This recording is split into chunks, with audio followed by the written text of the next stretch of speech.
Hello বন্ধুরা, welcome back to my YouTube channel. তো আজকের এই ভিডিওতে আমরা পঞ্চম শ্রেণীর ফার্স্ট ইউনিট টেস্ট অর্থাৎ প্রথম পর্যায়ক্রমিক মূল্যায়ন 2026 সালের বাংলা প্রশ্নপত্র উত্তর সহ একদম সহজভাবে আলোচনা করব এবং এখান থেকে তোমরা 100% হুবহু অনেক প্রশ্ন প্রথম পরীক্ষায় কমন পাবে, গ্যারান্টি দিচ্ছি। সো প্রথমে তোমাদের সিলেবাসটা একটু আমরা দেখে নেব। তো সাহিত্য মেলা থেকে তোমাদের পড়তে হবে গল্প বুড়ো, বনহাঁস, দারোগাবাবু এবং হাবু, এতুয়া মুন্ডার কাহিনী, পাখির কাছে ফুলের কাছে, বিমলার অভিমান এবং ছেলেবেলা।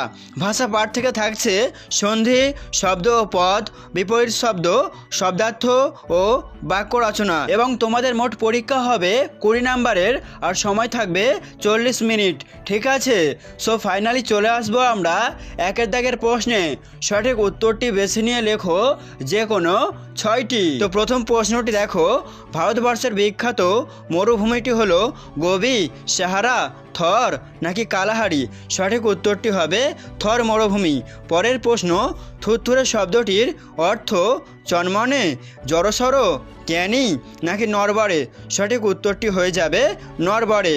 পরের প্রশ্ন, রূপকথার গল্পে যেটি থাকে না, দৈত্যদানব, পক্ষীরাজ, রাজপুত্তুর নাকি উড়োজাহাজ? সঠিক উত্তরটি হয়ে যাবে উড়োজাহাজ। পরের প্রশ্ন, গ্রামটির আদি নাম ছিল শালগাড়া, হাতিঘর, হাতিবাড়ি নাকি শালগেরিয়া? সঠিক উত্তরটি হবে শালগেরিয়া। দাগের প্রশ্নটি দেখো, এতোয়া শব্দটির অর্থ হলো রবিবার, সোমবার, মঙ্গলবার নাকি ছুটির দিন? সঠিক উত্তরটি হয়ে যাবে রবিবার।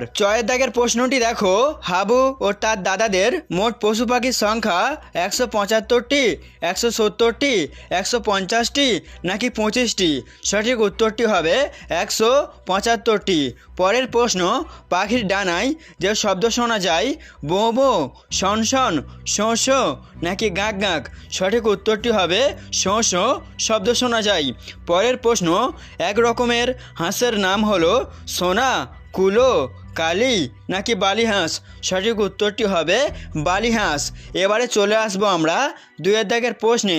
নিচের প্রশ্নগুলির উত্তর দিতে হবে এবং প্রতিটি প্রশ্নের মান 1 নাম্বার করে। প্রথম প্রশ্নটি দেখো, জোয়ানদের ঘাঁটি কোথায় ছিল? অত্যন্ত গুরুত্বপূর্ণ একটা প্রশ্ন। তো উত্তরে তোমরা এভাবে লিখবে, জম্মু ও কাশ্মীরের লাদাখ অঞ্চলের বরফে ঢাকা একটি নির্জন জায়গাতে জোয়ানদের ঘাঁটি ছিল। পরের প্রশ্ন, বুনো হাঁসেরা জোয়ানদের তাঁবুতে কি খেত? এটিও গুরুত্বপূর্ণ একটা প্রশ্ন। তো উত্তরে তোমরা লিখবে, বুনো হাঁসেরা জোয়ানদের তাঁবুতে টিনের মাছ, তরকারি, ভুট্টা ভাত, ফলের কুচি প্রভৃতি খেত। পরের প্রশ্ন, হাবুর বড়দা, মেজদা ও শেষদা ঘরে কি কি পোষেন? উত্তরটি হয়ে যাবে, হাবুর বড়দা 7টা বেড়াল, মেজদা 8টা কুকুর এবং শেষদা 10টা ছাগল ঘরে পোষেন। পরের প্রশ্ন, বালক রবীন্দ্রনাথের প্রধান ছুটির দেশ কী ছিল? তো উত্তরে তোমরা এভাবে লিখবে, বালক রবীন্দ্রনাথের প্রধান ছুটির দেশ ছিল তাদের জোড়াসাঁকোর বাড়ির বিশাল খোলা ছাদ। পরের প্রশ্ন, হাবু কোথায় গিয়ে কার কাছে নালিশ জানিয়েছিল? তো এর উত্তরে তোমরা লিখবে, হাবু থানায় গিয়ে দারোগাবাবুর কাছে নালিশ বা অভিযোগ জানিয়েছিল। দাগের প্রশ্নটি দেখো, গল্প বুড়োর ঝোলায় কি কি ধরনের গল্প রয়েছে? অত্যন্ত গুরুত্বপূর্ণ একটা প্রশ্ন। তো উত্তরে তোমরা লিখবে, গল্প বুড়োর ঝোলায় রয়েছে মন ভোলানো সব আজগুবি রূপকথার গল্প। সেই সব গল্পের বিষয় ছিল দৈত্যদানব, যক্ষরাজ, রাজপুত্র, পক্ষীরাজ ঘোড়া ইত্যাদি। পরের প্রশ্ন, গল্প বুড়ো কখন গল্প শোনাতে আসে? এটিও অত্যন্ত গুরুত্বপূর্ণ একটা প্রশ্ন। তো উত্তরে তোমরা লিখবে, শীতকালের ভোরবেলায় গল্প বুড়ো গল্প শোনাতে আসে। তখন উত্তরে হাওয়া বয় আর ছোটরা সব ঘুমিয়ে থাকে। পরের প্রশ্ন, ডুলং নদীর আদিবাসীর নাম কি? তো উত্তরটি হয়ে যাবে দরঙ্গাড়া। পরের প্রশ্ন, বিমলার ছোট ভাইয়ের নাম কি? তো উত্তরটি হবে, বিমলার ছোট ভাইয়ের নাম হলো অবনী আর তার ডাক নাম অবু। সো এবারে চলে আসবো আমরা 3 দাগের প্রশ্নে। নিচের প্রশ্নগুলির উত্তর দিতে হবে যে কোনো 2টি এবং প্রতিটি প্রশ্নের মান 2 নাম্বার করে। প্রথম প্রশ্নটি দেখো, দুটো বুনো হাঁস দলছুট হয়েছিল কেন? তো উত্তরে তোমরা লিখবে, শীতের শুরুতে দলে দলে বুনো হাঁস উড়ে যাচ্ছিল দক্ষিণের দিকে। তাদেরই মধ্যে থেকে একটি দলের একটি বুনো হাঁস হঠাৎ একবার নেমে আসে। ডানায় আঘাত লাগায় সে থরথর করে কাঁপতে কাঁপতে লাদাখের মাটিতে নেমে নেমে পড়েছিল, আর আহত হাঁসটিকে সঙ্গ দেওয়ার জন্য আরেকটি বুনো হাঁসও নেমে আসে মাটিতে। এভাবে এরা দুজনেই দলছুট হয়েছিল। পরের প্রশ্ন, এটিও গুরুত্বপূর্ণ, গাঁয়ের নাম হাতিঘর হলো কেন? অত্যন্ত গুরুত্বপূর্ণ একটা প্রশ্ন। উত্তরে তোমরা লিখবে, এতোয়াদের গাঁয়ের আদি নাম ছিল সালগেরিয়া। জঙ্গল সাফ করে মুন্ডারা তাই এই গ্রাম গড়ে তুলেছিলেন। পরবর্তীকালে জমিদাররা দখল করে নেয় এই গ্রাম। বর্তমানে জমিদার মতিবাবুর পূর্বপুরুষদের হাতি ছিল, তাদের সেই হাতিশালার নাম অনুসারেই সালগেরিয়া গ্রামের নতুন নাম হয় হাতিঘর। পরের প্রশ্ন, এতোয়া নামটি কেন হয়েছিল? এটিও গুরুত্বপূর্ণ। তো উত্তরও তোমরা লিখবে, আদিবাসীরা অনেকেই তাদের জন্মবারের সঙ্গে মিলিয়ে নাম রাখে। এতোয়ার জন্ম রবিবারে, তাই তার ঠাকুরদা মঙ্গল মুন্ডা তার জন্মবারের সঙ্গে মিলিয়ে নাম রাখে এতোয়া। পরের প্রশ্ন, বিমলাকে সারাদিন কোন কোন কাজ করতে হয়?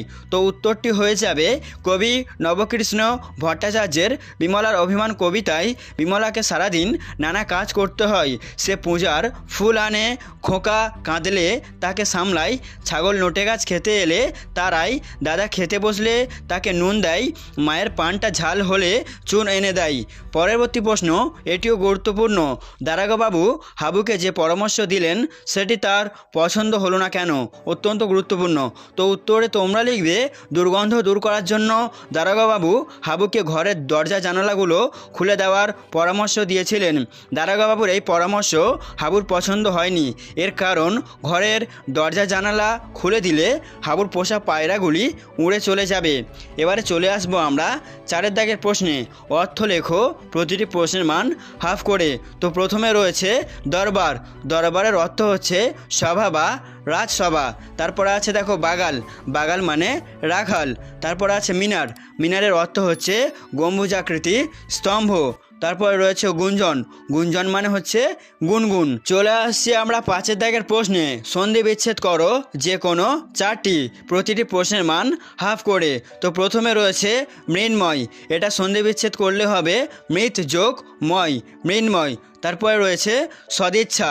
সৎ যোগ ইচ্ছা, সদিচ্ছা। তারপরে রয়েছে সংবাদ। সম যোগ বাদ, সংবাদ। তারপরে রয়েছে বৃষ্টি। বৃষ যোগ তি, বৃষ্টি। তারপরে রয়েছে দিগন্ত। দিগ যোগ অন্ত, দিগন্ত। তো বন্ধুরা, এই ছিল তোমাদের 5ম শ্রেণীর ফার্স্ট ইউনিট টেস্টের নমুনা প্রশ্নপত্র। এই প্রশ্নগুলি তোমরা ভালো করে প্র্যাকটিস করো। আই হোপ এখান থেকে তোমরা হুবহু অনেক প্রশ্ন পরীক্ষাতে কমন পেতে চলেছো। সেই সঙ্গে আজকের মতো ভিডিওটি এখানে এন্ড করছি। ধন্যবাদ।